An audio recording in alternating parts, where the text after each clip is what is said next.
This is the Investor Connect podcast program. I'm Hall T. Martin. I'm the host of this show in which we interview angel investors, venture capital, family offices, private equity, and many other investors for early stage and growth companies. I hope you enjoy this episode.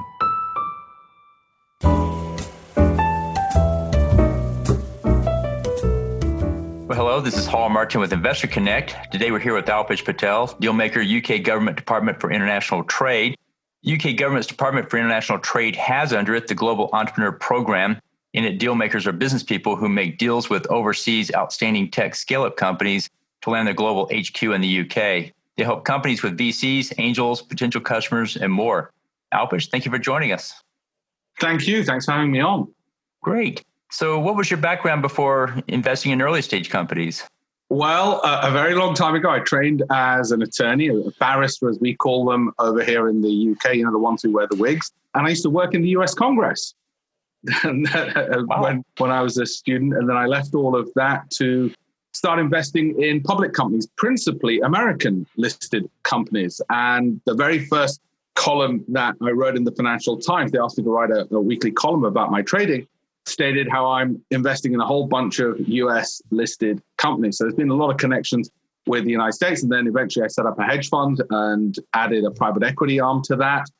And then the UK government said, well, look, you're doing this for yourself, where you're picking companies and picking stocks. And I'd had a profile, Bloomberg TV, another great American company. They'd asked me to do my own show, which I did for 5 years on there about investing. So as a result of all of these sort of high profile thing, the FT, Bloomberg books I'd written, the government said, would you like to do this for us? And so I look now for outstanding technologies with a view to landing the entrepreneur and the technology and their global headquarters into the United Kingdom, always keeping a base wherever that might be, whichever country they might be in. And in actual fact, again, another sort of coincidence, you're based out in Austin, Texas. The person who heads up this program for the UK government was the former consul general for the UK government based out of Austin in Texas. So there's a lot of connections here. That's great. A lot of good history there as well. So what excites you right now?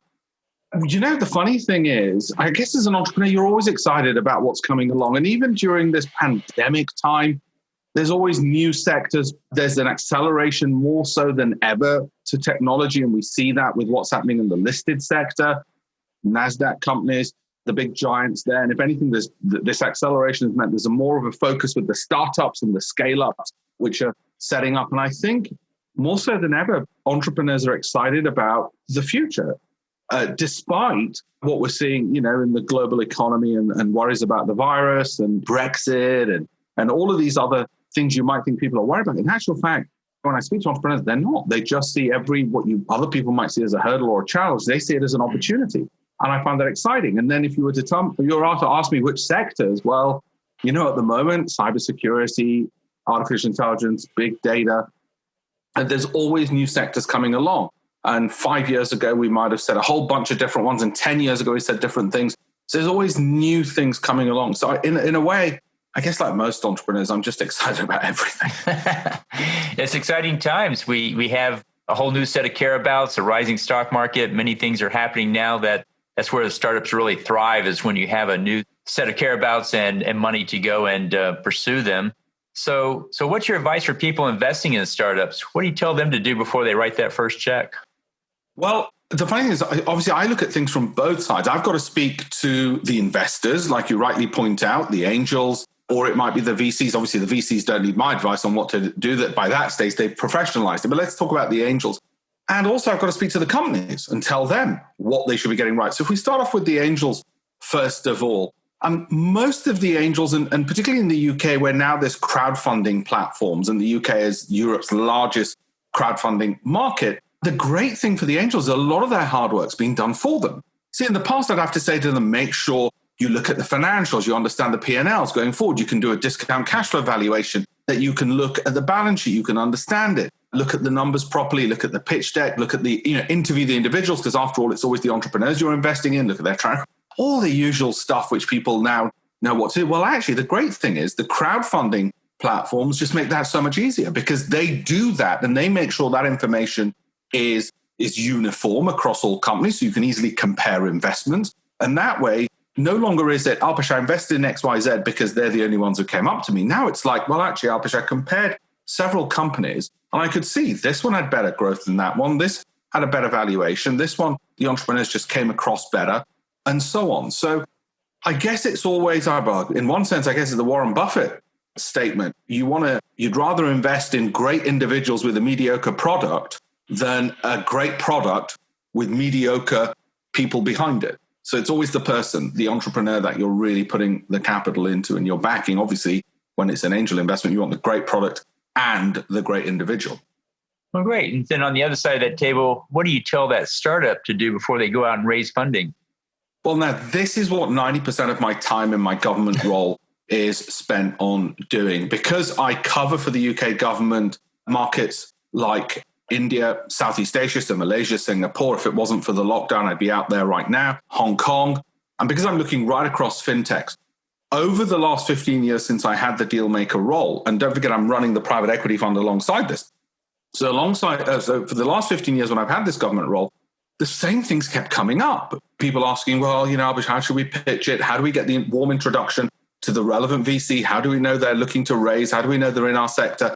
And all of this. And in the end, I just got tired of telling them the same things over and over again. And so I created a free resource base where they had all the best resources to every single UK VC, every single UK angel group, every single crowdfunding group, every incubator, accelerator on there, plus the best advice. And very often, I have to say, it comes from Americans because they are very good at this, the best advice on how to pitch, the templates for the pitch deck that they should have, what the financial model should look like, and a template for that. And I got all these free resources, which entrepreneurs are too busy to find and look for, put it all into one free base. So it made my job easier. And that platform, by the way, it's called tech2great.com, as in technology, the number 2, great.com, because we're trying to solve the world's biggest problems, the greatest problems that the world faces through this.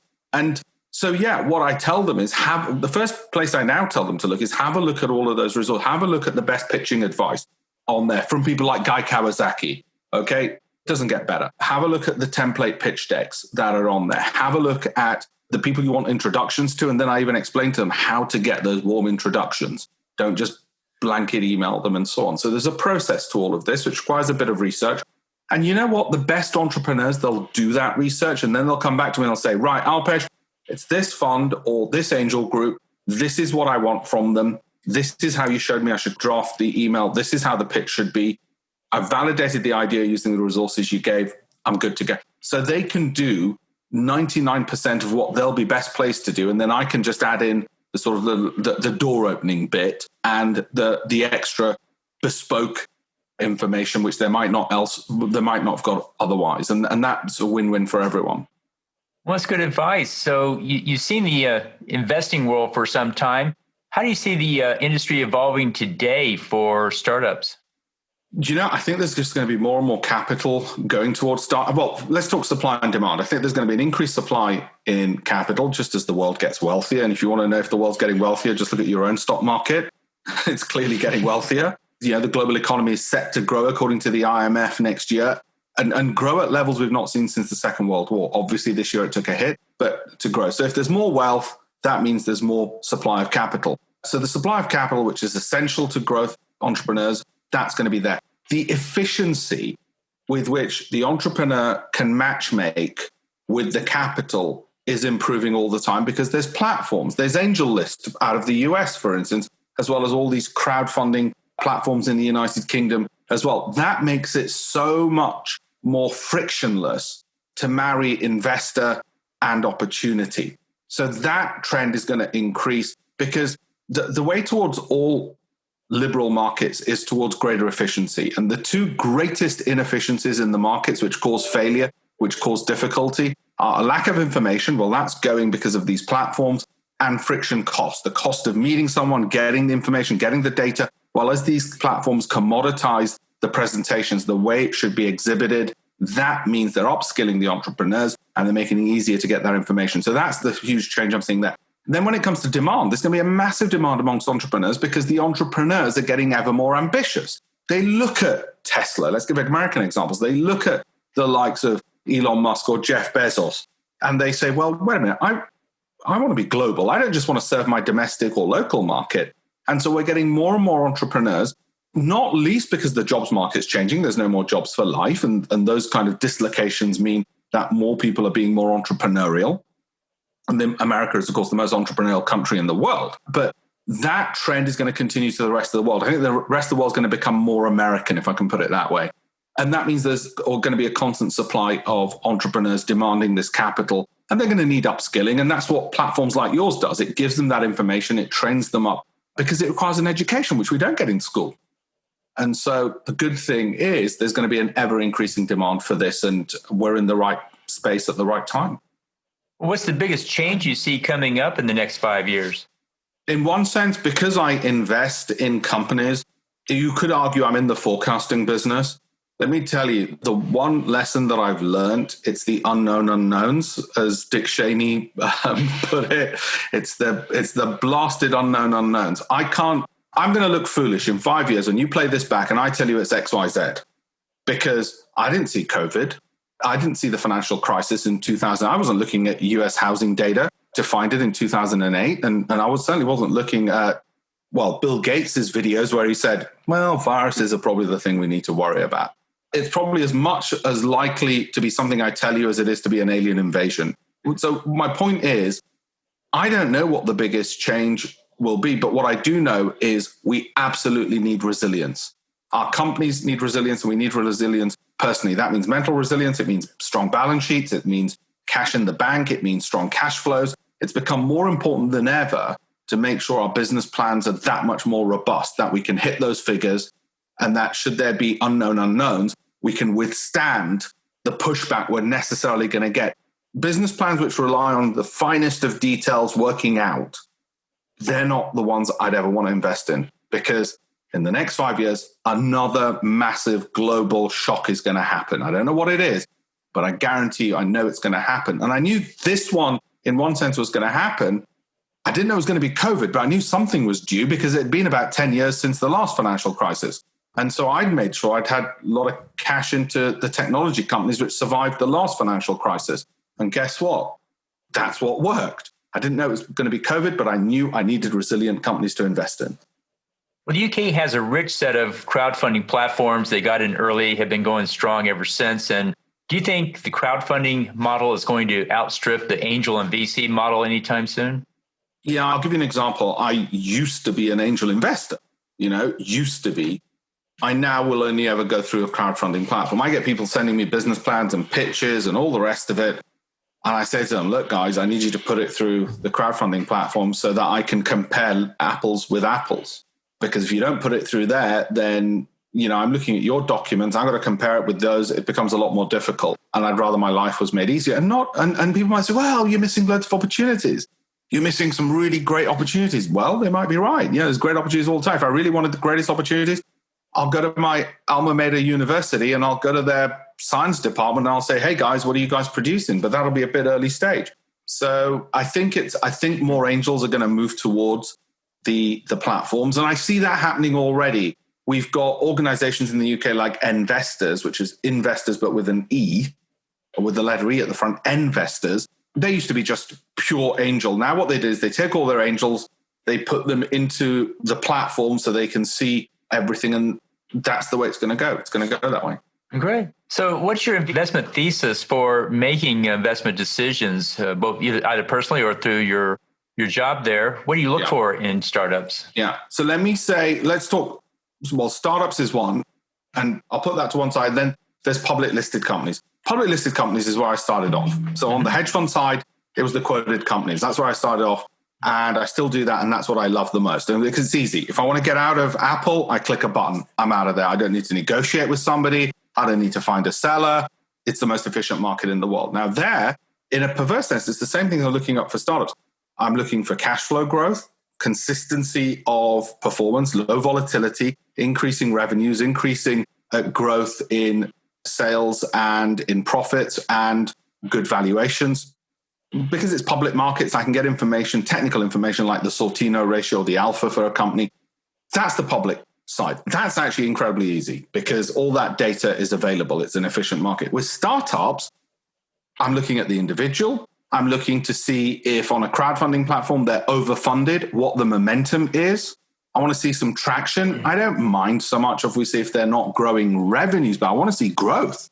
I want to see growth in whatever metrics they've got. And if you think about it, those were the things which got Peter Thiel excited about Facebook when it wasn't profitable. It was ridiculously good metrics, whatever those metrics were. And we'll worry about the profits a little bit down the line, but it's really the individual and the traction. How have they really managed to get some energy behind it? As opposed to just a blank sheet of paper where somebody goes, hey, we've got an early cancer detection process. Well, may work, may not. I don't know what great thing if it did, but show me some traction, show me some momentum. So I'm very much what you might call a momentum investor.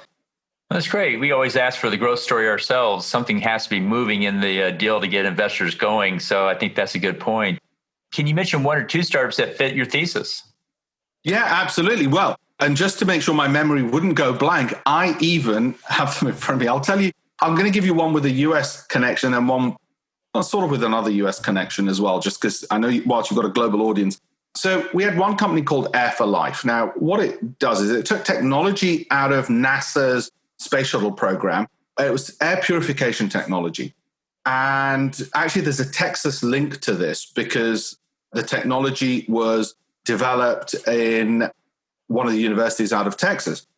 And what this company did is they realized that the air purification technology on the shuttle was far better and superior, as you'd expect, than anything else out there. So they modified it, added it, and they now use it in everything from hospitals to ambulances. During COVID, their sales have gone through the roof. So we brought them to the United Kingdom, turned them into a British global headquartered companies. The guy's exporting like crazy around the world. He's got everything from in-car air purifiers, which if I told you this 12 months ago, you would have said, well, nice little gimmick. Now we're all thinking, heck, Uber. Yeah, I want to make sure there's those air purifiers in the car. So if somebody sneezes, it can take the contaminated out a lot quicker and a lot better. So that was one. As I say, it's called Air for Life. Phenomenal technology. There's another one, Worldwide Generation. Now, they use blockchain to solve a major problem governments and NGOs around the world have, which is how can you make sure the money is getting to the people it's supposed to get to? Okay, so when governments give aid or NGOs do, and the NGOs might be a spin out from a major conglomerate. It could be Microsoft's foundation, or it could be the Bill and Melinda Gates Foundation, or it could be whatever. UN, for instance. And as you'll know, the UN Social Development Goals mandate that we want to eradicate diseases, poverty, and a whole bunch of other things. Well, all of this requires money. So how can we make sure the money's getting to where it's supposed to? They use blockchain technology to make sure that the money has got to the person it's supposed to, and it's with it they've purchased what they're supposed to purchase, and so on. And blockchain is very clever at being able to, because it's a ledger in the good old way of how we used to write it down in the old days. Because it's a ledger, you can tell every step of the way. So that company's called Worldwide Generation. They gave a talk at the UN, I think one of the offshoot events at the General Assembly about 2 or 3 years ago. And they were introduced to Unilever at that meeting, and lots of great things have happened since then. And they're working with the UN now. So that company has been growing phenomenally. And actually, I got an email from the founder. That's one of the companies, which again, globally headquartered in the UK. The founder is from Sri Lanka originally, married to an Australian, globally headquartered in the UK. And now that technology is gradually being used by governments and being used by the private sector. So those are just a couple of the examples which I'm very excited about. And we want technologies which are going to change the world and solve the world's biggest problems. So clean air, Air for Life is one. And how do we ensure we fulfill the UN Social Development Goals? Another major one. Well, that's one of the technologies which helps do that. Well, those are quite compelling. So you deal with a lot of startups. What do you think is the main challenge startups face today in launching their business? I still think, the startups will still tell you it's access to capital. Now, there's a two-way street on that. Some people might say, well, it's difficult to access capital if the product's not great. But let's say you've got a great product. Very often, you might just not have great networks. And as you and I know, a warm introduction is worth its weight in gold, okay? Even if you've got a great product, if you don't have the right networks, you didn't go to the right schools, all of those things, they make a difference. So part of what the Global Entrepreneur Program does, is we use our networks as deal makers to help those companies which we think are outstanding to open doors to capital or to customers, because that's obviously capital doesn't necessarily mean equity or debt. It could just be that you get a great sales order. And, we open doors to those. Could be loans, could be grants.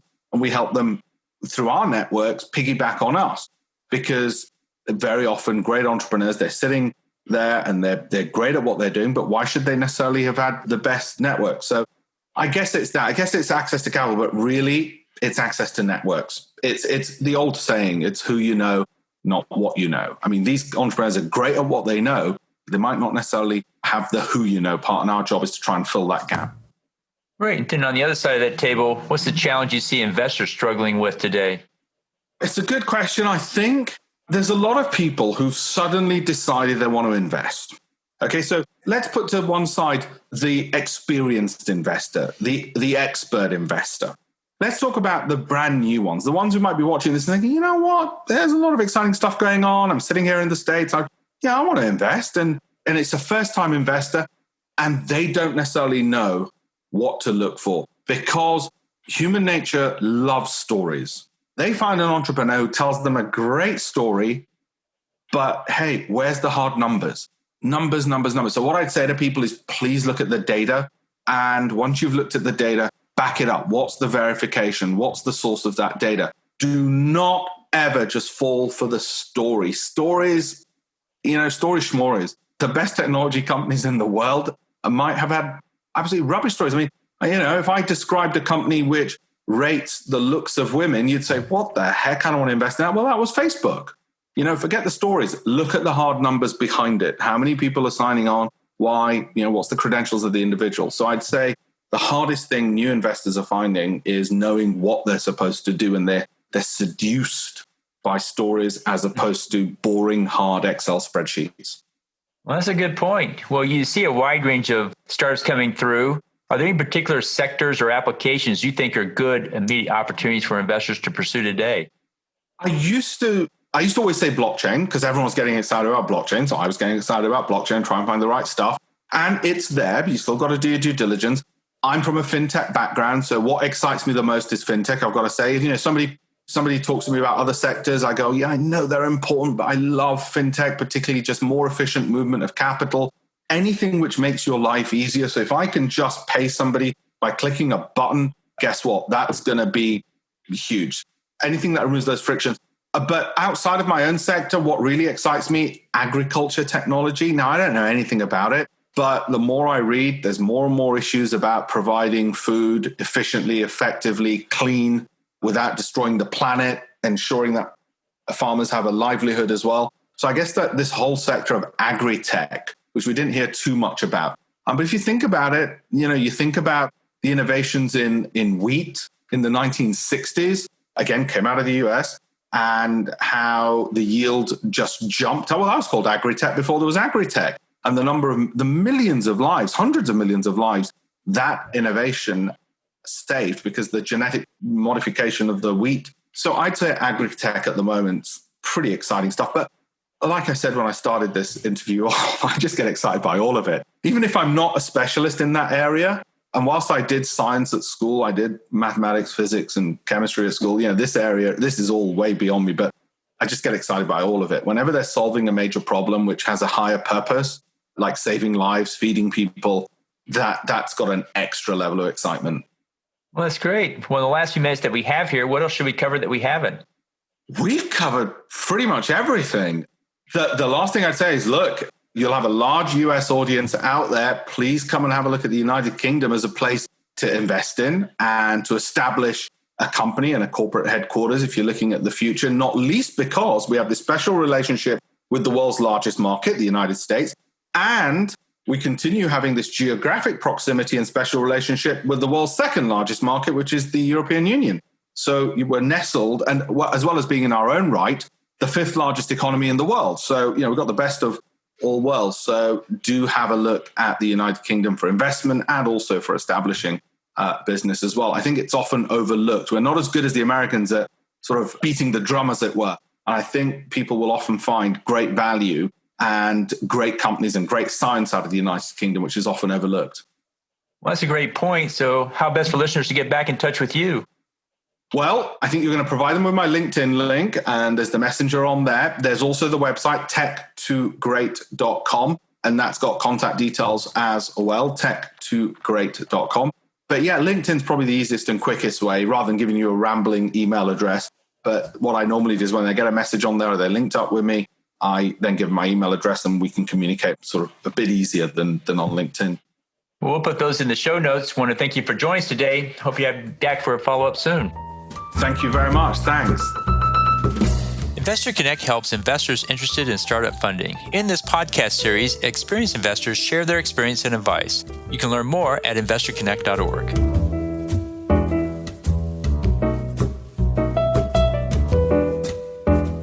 Halti Martin is the director of Investor Connect, which is a 501c3 nonprofit dedicated to the education of investors for early-stage funding.